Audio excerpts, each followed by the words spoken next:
Leicestershire, recovery on Buzz is part way through his shift and en route to his next rescue. We're on the way to a 26-ton MAN on the A511 at Colville. It's got suspected turbo problems. The truck, carrying 9 tons of concrete bars, lost engine power whilst driving and is now stuck right next to a fast-moving live lane on the side of the busy A road. He's managed to get it into a lay-by, which is always good. The vehicle and driver may be out of harm's way, but Buzz isn't taking anything for granted. Sometimes with lay-bys, there's no room for a taxi physically getting there, or they might not be fully in the lay-by. You just don't know until you get there. Saving over 1,000 trucks a year, Recovery on Buzz knows all too well that working in the roadside rescues business can be a dangerous 24 hours a day, 7 days a week job. My partner understands what to do. She does worry when I get called out or I'm not home when she goes to bed. She does send me a message asking me if I'm all right and stuff. But it's one of those jobs that we know the risks. It still doesn't make it nice sometimes, but the way I look at it is it might be me broke down one day on the side of the motorway and I'd expect somebody to be there for me. Buzz is there for this driver in distress and quickly makes an assessment of the situation. So they suspect the turbo's gone on this one, so pretty big job I imagine. Quite a new truck as well, which is a bit unusual, but I imagine when it's heavy loads all the time it takes its toll, don't it? So.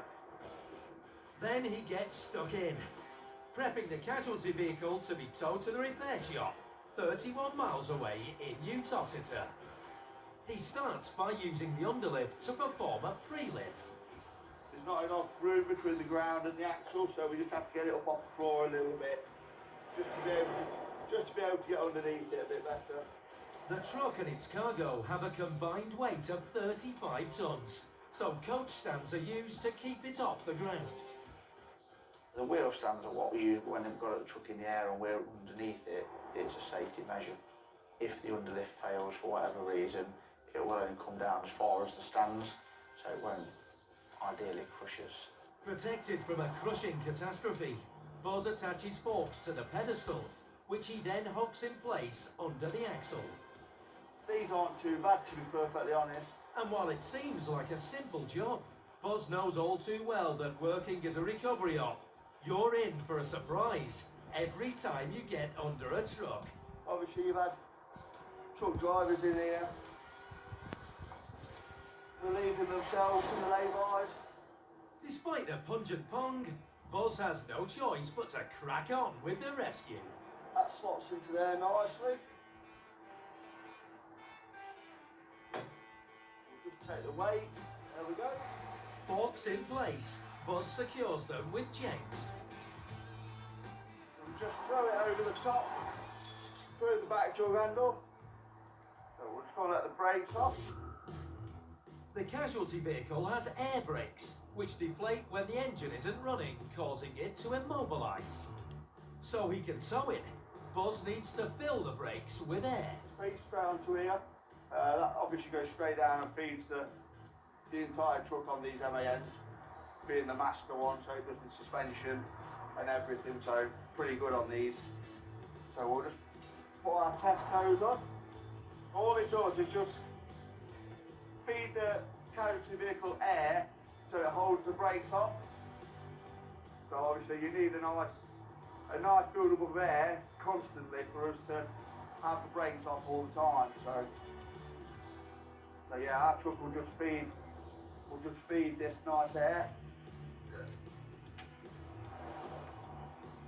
And that's that. It's got air now. Next, to avoid causing any more damage to the truck, Buzz has to remove the half shaft. We'll just get some bits and bobs together, just going to take the half shaft out. But there's a problem. I think it's that side.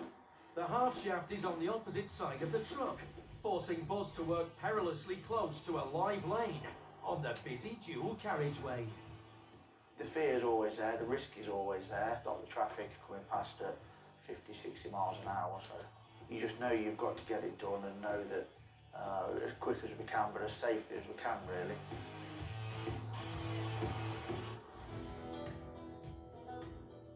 On the outskirts of West, back in Colville, Recovery of Buzz has come to the rescue of a 26-ton truck that's lost power and is now high and dry in a lay-by that's been used as a loo. Obviously you've had truck drivers in here relieving themselves in the lay-bys. So far, it's been a textbook lift and shift.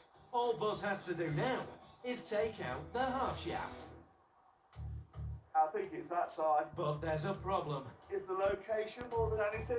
The half shaft is on the other side of the truck, meaning Buzz will have to work next to a live lane on the busy dual carriageway.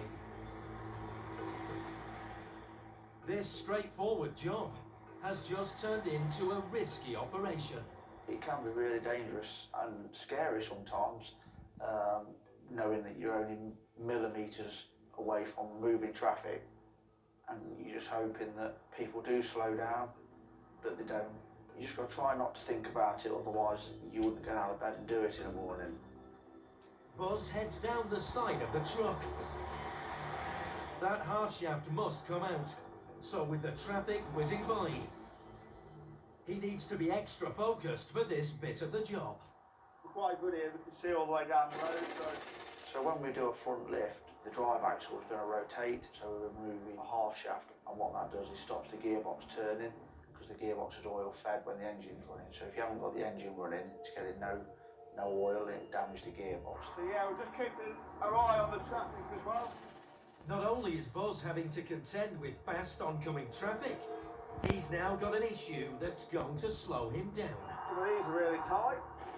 Some of the bolts holding the half shaft in place have seized up, forcing Buzz back out into the traffic. Some of them are really tight, so we'll just get the bar and just crack them off. That's it, you get a big bar. There's only 3 that won't come off. He's just adapting to what the job is all the time, really.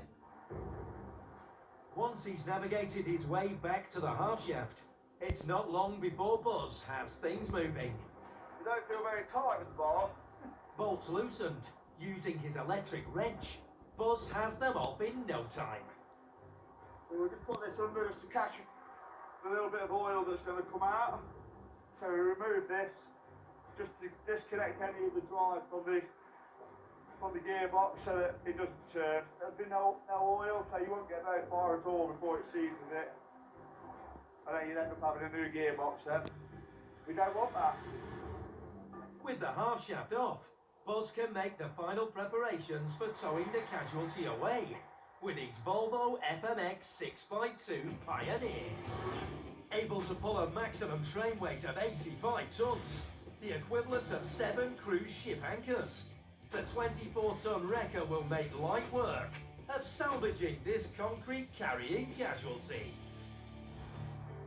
What we'll do is we'll just set all the ride height and everything, make sure we're not too high, we're not too low, nothing's going to catch the underlift or the floor at the back or anything like that, just so it's sitting nice where we want it, which I reckon's about there. That's it, so we'll take this back to the garage in Utah. So yeah, job done. All hooked up, Buzz can get on his way. So yeah, that went pretty well, to be fair. A couple of the half shaft bolts were tight, but yeah, we cracked them off and it all went quite smoothly, to be honest. Moving a combined weight of 35 tons, all Buzz needs to worry about now is his driving. It said on the job he's got about 9 ton worth of load. He's just got to be a bit more aware when we're towing it. And obviously once it's on the back of my truck, it's down to me then, so just pay attention really. It's another job in the bag for Buzz.